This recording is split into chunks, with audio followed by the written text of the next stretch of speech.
नमस्कार, न्यूज 69 में आपका स्वागत है। मैं हूं आपकी सतंकिता। चलिए बढ़ते हैं मुख्य खबर की ओर। 17 से लेकर 2 अक्टूबर तक चलेगा सेवा पखवाड़ा। प्रधानमंत्री नरेंद्र मोदी के जन्मदिन से महात्मा गांधी की जन्म जयंती तक दुनिया भारत को सम्मान की निगाह से देख रही है। हमारे किए गए एक एक काम की मजबूती पर नीचे कैसे जाएं, जिससे इन 17 दिनों में विश्वास नीचे तक बने। विपक्ष पर सीएम ने साधा निशाना। शहजादों की भाषा और उनके आचरण सब देख रहे हैं। वहीं विपक्ष की तुलना रावण से की। कहा, दुश्मन बहुत चालाक है। रावण माता सीता का अपहरण करने साधु के भेष में आया। वहीं आज राहुल गांधी संविधान की किताब दिखाते हैं। यही वह लोग हैं जिन्होंने भगवान राम के नाम पर देश में दंगे करवाए। चुनाव आयोग दमदारी से बात रख रहा है। हमारे द्वारा लिए गए एक एक निर्णय ने इस प्रकार से देश का सत्यानाश किया है। आप कभी कल्पना करो, यही वो लोग हैं जिन्होंने भगवान राम के मामले में देश में दंगे कराने का पाप लाए। यही वो लोग हैं जिन्हें 3 तलाक के आधार पर मुस्लिम बहनों की जिंदगी नर्क में बनाने का प्रयास किया। यही वो लोग हैं जिन्हें प्रारंभ में आजादी के बाद धारा 370 लगाकर 40,000 निरपराध लोगों का प्राण अगर गया है या किसी के साथ दुर्घटनाएं घटनाएं हुई है तो पाप कांग्रेस के सिर पर है। आज का समय तो वन नेशन वन इलेक्शन का है। उनको मालूम आने वाला समय और उनके लिए चुनौती का है। इसलिए आखिरी तौर पर ये अपनी लड़ाई लड़ करके वो सारे प्रयास करेंगे जिसके बलबूते पर हमारा विजय दिग्विजय रथ रोके। लेकिन हमको मालूम है भाजपा के लोग कच्ची मिट्टी के नीच बने हैं। ये तपोनिष्ठ कार्यकर्ता है और मध्य प्रदेश तो उसकी नर्सरी है, जहां दुनिया के अंदर हमारे अपने राज्य के बलबूते पर, राज्य के संगठन के बलबूते पर, अपने कार्यकर्ताओं की खोज के बलबूते पर एक एक बूथ से हमारे इतने प्रकार के मजबूत कार्यकर्ता निकलते हैं कि हम सारी चुनौतियों का सामना करने में सक्षम है। आज जब शिक्षक दिवस का अवसर है तो मेरी अपनी ओर से शिक्षक दिवस की भी आपको बधाई देना चाहता हूँ। ये 5 सितंबर का दिन हमारे लिए दादापल्ली सर्वपल्ली राधाकृष्णन जी के जन्म जयंती का भी दिन है, लेकिन उससे बढ़कर के महत्व है। हमारी पार्टी ने शिक्षक दिवस का भी सम्मान किया है, लेकिन गुरु बनाने की परंपरा भी हमारी सरकार ने शुरू की है। हमें इस बात की भी प्रसन्नता है। सच्चे अर्थों में गुरु पूर्णिमा, गुरु पर्व ये हमारे लिए उसी भाव से लेते हैं जो आदिकाल से ये सदा वंदनीय रहा है। एक घोषणा हमने और की है। आज के इस अवसर पर 1.5 लाख से ज्यादा अलग अलग प्राथमिक और माध्यमिक सभी प्रकार के शिक्षकों को चतुर्थ वेतनमान देते हुए हमने उनके लिए भी नई योजना वेतनमान देने की घोषणा की है, जिसमें 117 करोड़ की एक तरह से राज्य सरकार पे व्यय का भार आएगा।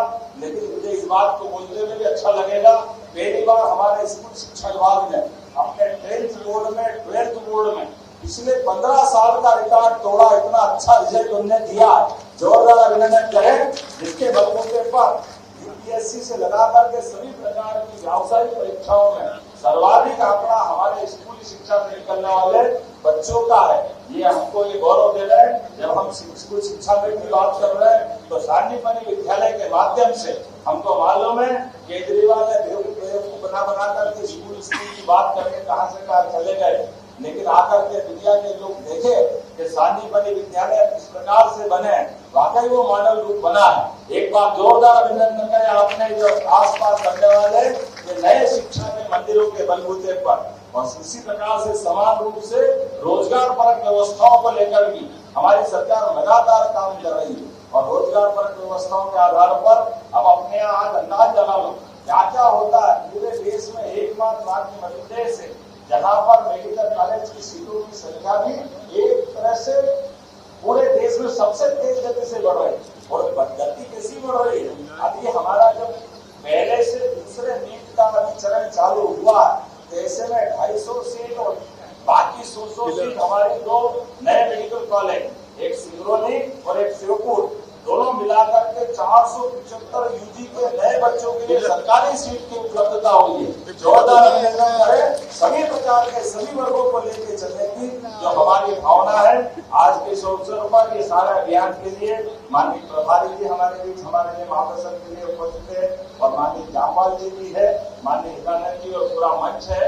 हम सब मिलकर के जो कार्यक्रम बनाएंगे, मैं आपको अभी कुछ बात नहीं बता रहा हूँ, लेकिन मान के चलता हूँ कुछ अच्छी तैयारी चल रही है। 17 तारीख का कार्यक्रम होगा तो पूरे देश का सबसे अच्छा कार्यक्रम हो सकता हमारा होगा। इस दिशा में हम आगे बढ़ रहे हैं। निश्चित रूप से मेरी अपनी ओर से इस पूरे आयोजन के लिए आपको शुभकामना और विनम्रता के साथ मुझे यहाँ पटना जिले के विधानसभा में जाकर के कार्यक्रम करने की हमारी पूरी तैयारी थी और पुराना कार्यक्रम था, माननीय मंच ने अनुमति दी तो हमने कहा मैं आपके भी जाऊंगा, जरूर उद्घाटन करके जाऊंगा। आप संगठन के सारे लोग, मैं एक जानकारी आपको देना चाहूंगा, हमने अपने इस सरकार के गठन के बाद सारे तौर पर संगठन के आधार पर एक रचना बनी थी। लोकसभा के पहले कांग्रेस 230 विधानसभा में जाना हुआ, लेकिन लोकसभा चुनाव के बाद हमने अपने राज्य की सारी जीती हुई सीटों की एक चक्रीय क्रम में रचना बनाई और इसलिए हर जिले के अंदर चक्रीय क्रम में जा रहे हैं। तो ये लगभग 15 अक्टूबर तक हमारी सारी जीती हुई सीटें और लगभग 35 कांग्रेस की सीटें भी, ये जो रोजमर्रा के कार्यक्रम में जाना है वो अलग, लेकिन शुद्ध संगठन के आधार पर हमारी सरकार की व्यवस्थाओं से एक एक सीट पर जाकर के कार्यक्रम बनाने की रचना बनी है। इसलिए उम्मीद कर रहे हैं कि 25 सीटें जल्दी से जल्दी वो भी पूरी करेंगे और इसी में से पूरा पखवाड़ा भी मनाएंगे। एक बार फिर मैं आप सबका विनम्रता के साथ जल्दी जाने की क्षमा चाहते हुए और उम्मीद करेंगे आपका जो कार्यक्रम बनेगा हम सब ताकत के साथ मिलकर के पूरे कार्यक्रम को सफल बनाएंगे। बोलिए हम सब तैयार है, तो बोलिए भारत माता की, भारत माता की, भारत माता की। बहुत बहुत धन्यवाद। फिलहाल इस खबर में इतना ही। आप बने रहिए न्यूज़ 69 के साथ। नमस्कार।